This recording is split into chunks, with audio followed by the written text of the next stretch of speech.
Hi ಎಲ್ಲರಿಗೂ ನಮಸ್ಕಾರ. Welcome to Vidusham blogs. ನಾನಿವತ್ತಿನ ದಿನ ನಿಮಗೆ ರಾಗಿ ಸರಿ ಹೇಗೆ ಮಾಡೋದು ಅಂತ ಹೇಳ್ಕೊಡ್ತಿದ್ದೀನಿ. ಈ ರಾಗಿ ಸರಿ 5 ತಿಂಗಳಿಂದ 2 ವರ್ಷದ ಮಕ್ಕಳಿಗೆ ಕೊಡೋವಂಥದ್ದು. ಇದಕ್ಕೆ ಏನೇನು ಪದಾರ್ಥಗಳನ್ನು ಹಾಕಬೇಕು, ಎಷ್ಟೆಷ್ಟು ಅಳತೆಯಲ್ಲಿ ಹಾಕಬೇಕು ಅನ್ನೋದನ್ನು ನಾನು ಈ ವಿಡಿಯೋದಲ್ಲಿ ತೋರಿಸ್ಕೊಳ್ತಾ ಇದ್ದೀನಿ.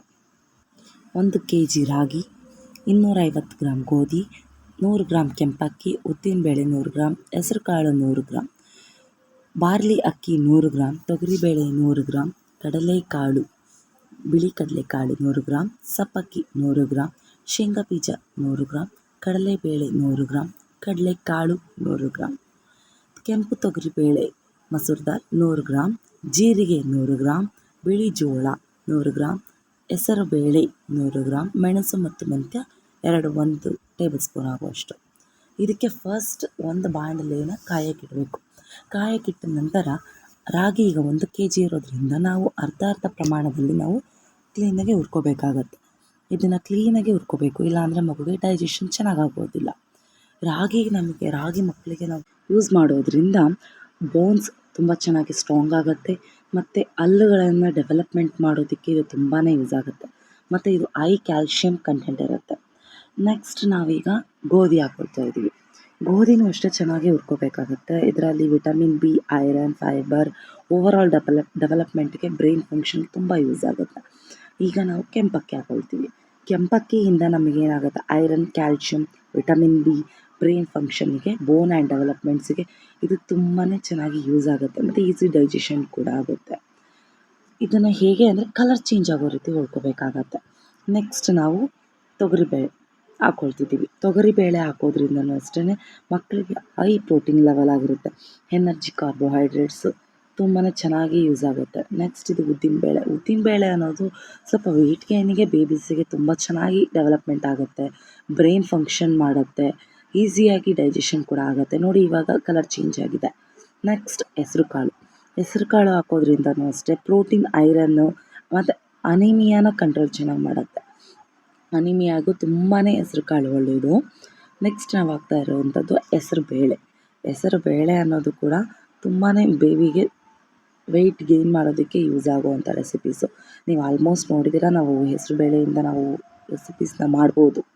ನೆಕ್ಸ್ಟ್ ಬಾರ್ಲೆ ಅನ್ನೋದೊಂದು ತಂಪು. ಆ ಬಾರ್ಲೆ ತುಂಬಾ ಮಕ್ಕಳಿಗೆ ಡೈಜೆಷನ್ ಆಗುತ್ತೆ.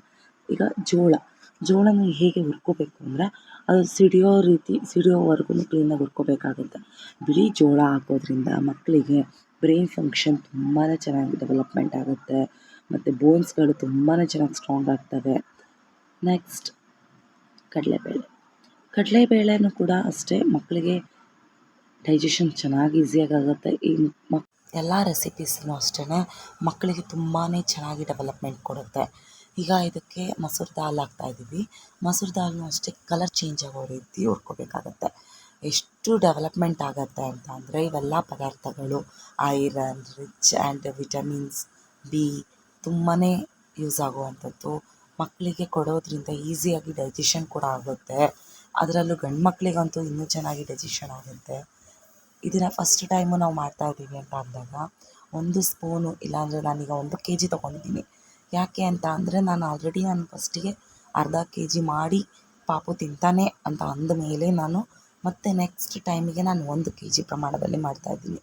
ನೀವು ಅಷ್ಟೇ ಯಾರೇ ಏನೇ ಮಾಡಿದ್ರೂ ನಾನು ಇವಾಗ ಏನು ತೋರಿಸಿದ್ದೀನೋ ಅದೇ ಪದಾರ್ಥಗಳನ್ನು ನೀವು ಸ್ವಲ್ಪ ಕ್ವಾಂಟಿಟಿನ ಕಡಿಮೆ ಮಾಡಿಕೊಂಡು ಕಡಿಮೆಗೂ ಕೂಡ ಮಾಡ್ಬೋದು. ಶೇಂಗಾ ಬೀಜ ಹೇಳೋಕ್ಕೋದ್ರೂ ಅಂತೂ ಶೇಂಗಾ ಬೀಜ ವೆಯ್ಟ್ ಗೇನಿಗೆ ತುಂಬಾ ಡೆವಲಪ್ಮೆಂಟ್ ಮಾಡೋವಂಥದ್ದು. ಕಡಲೆಕಾಳು ಅಷ್ಟೇ, ಕಡಲೆಕಾಳು, ಸಬ್ಬಕ್ಕಿ ಆಲ್ಮೋಸ್ಟ್ ಇವೆಲ್ಲ ವೆಯ್ಟ್ ಗೇನ್ ಮಾಡೋವಂಥ ರೆಸಿಪೀಸು. ಬೇಬಿಗೆ ಬೋನ್ಸನ್ನು ಸ್ಟ್ರಾಂಗ್ ಮಾಡುತ್ತೆ, ಇಮ್ಯೂನಿ ಸಿಸ್ಟಮ್ನ ಚೆನ್ನಾಗಿ ಕೊಡುತ್ತೆ. ಸಬ್ಬಕ್ಕಿ ಈ ರೀತಿ ಸಿಡಿಬೇಕಾಗತ್ತೆ, ಚೆನ್ನಾಗಿ ಹುರ್ಕೋಬೇಕು. ನೀವು ಕ್ಲೀನಾಗಿ ಹುರ್ಕೊಂಡಿಲ್ಲ ಅಂತ ಅಂದರೆ ಅದು ಹಸುಗಳು ಥರ ಆಗುತ್ತೆ ಮತ್ತು ಮಿಷಿನ್ ಮಾಡಿಸ್ಕೊಂಡು ಬಂದಮೇಲೂ ಕೂಡ ಅದು ಕೆಡುವಂಥ ಚಾನ್ಸಸ್ ಇರುತ್ತೆ ಮತ್ತು ತುಂಬ ದಿನ ಇಟ್ಕೊಳ್ಳೋದಕ್ಕೂ ಬರೋದಿಲ್ಲ. ನೆಕ್ಸ್ಟ್ ಈಗ ಬಿಳಿ ಕಡಲೆಕಾಳು ಹಾಕಿ ಹುರಿದಾಯಿತು. ಈಗ ಜೀರಿಗೆ ಅದ್ರ ಜೊತೆಗೇ ಮೆಂತ್ಯ ಮತ್ತು ಕಾಳು ಮೆಣಸು ಅನ್ನೋದನ್ನು ಹಾಕಿರ್ತೀನಲ್ಲ ಅದನ್ನು ಹಾಕ್ಕೊಂಡು ಹುರ್ಕೋಬೇಕು. ಇದರಿಂದ ತುಂಬಾ use. Digestion very important recipe. Digestion ತುಂಬ ಚೆನ್ನಾಗಿ ಡೈಜೆಷನ್ ಆಗುತ್ತೆ. ಶೀತಕ್ಕೆ ಒಳ್ಳೆಯದು. ಮೆಂತ್ಯ ಅನ್ನೋದೊಂದು ಆ್ಯಕ್ಚುಲಿ ಬ್ಯಾಕ್ ಬೋನಿಗೆ ತುಂಬಾ ಸಪೋರ್ಟ್ ಮಾಡೋವಂಥದ್ದು. ಬಟ್ ತುಂಬ ಹಾಕಿದ್ರೆ ಕಹಿ ಬರೋ ಅಂಥ ಚಾನ್ಸಸ್ ಇರುತ್ತೆ. ಆದ್ದರಿಂದ ನಾವು ಸ್ವಲ್ಪನೇ ಹಾಕ್ತೀವಿ. ಇದನ್ನೆಲ್ಲನೂ ಹುರಿದ್ಕೊಂಡು ನಾವು ನೆಕ್ಸ್ಟಿಗೆ ಎಲ್ಲನೂ ಒಂದು ಬಾಣಲಿಲಿ ಹಾಕಿಟ್ಕೊಂಡು ಚೆನ್ನಾಗಿ ಮಿಕ್ಸ್ ಮಾಡಬೇಕಾಗತ್ತೆ. ಸ್ವಲ್ಪ ಬಿಸಿ ಇದ್ದಾಗಲೇ ಎಲ್ಲನೂ ಮಿಕ್ಸ್ ಮಾಡ್ಕೋಬೇಕು. ನೆಕ್ಸ್ಟ್ ಮಿಕ್ಸ್ ಮಾಡ್ಕೊಂಡ ನಂತರ ಅದನ್ನು ಗ್ರೈಂಡ್ ಮಾಡ್ಬೋದು. ಆ್ಯಕ್ಚುಲಿ ಮನೇಲಿ ಮಿಕ್ಸಿ ಮಾಡೋದ್ರಿಂದ ಅಷ್ಟು ತರಿಯಾಗಿ ಬರೋದಿಲ್ಲ. ಮಿಷಿನಿಗೆ ನಾನು ಮಿಲ್ ಮಾಡಿಸ್ಕೊಂಬರ್ತೇನೆ. ಮಿಷಿನ್ ಮಾಡಿಸ್ಕೊಂಡು ಬಂದಿದ್ದ ನಂತರ ಒಂದು ಬಟ್ಟೆಯಲ್ಲಿ ಅದನ್ನು ತೌಡ್ಕೋಬೇಕಾಗುತ್ತೆ. ನೆಕ್ಸ್ಟ್ ಎಷ್ಟು ಬೇಕಾಗುತ್ತೋ ಅಷ್ಟು ಪ್ರಮಾಣದಲ್ಲಿ ಸರಿ ಮಾಡ್ಬೋದು. ನೆಕ್ಸ್ಟ್ ನಾನು ವೀಡಿಯೋದಲ್ಲಿ ನಿಮಗೆ ತೋರಿಸ್ಕೊಡ್ತೇನೆ. ಪ್ಲೀಸ್ ನಮ್ಮ ಯೂಟ್ಯೂಬ್ ಚಾನಲ್ನ ಸಬ್ಸ್ಕ್ರೈಬ್ ಮಾಡಿ ಆ್ಯಂಡ್ ಸಪೋರ್ಟ್ ಮಾಡಿ. Thank you for watching. ಮತ್ತೆ ನೆಕ್ಸ್ಟ್ ವಿಡಿಯೋ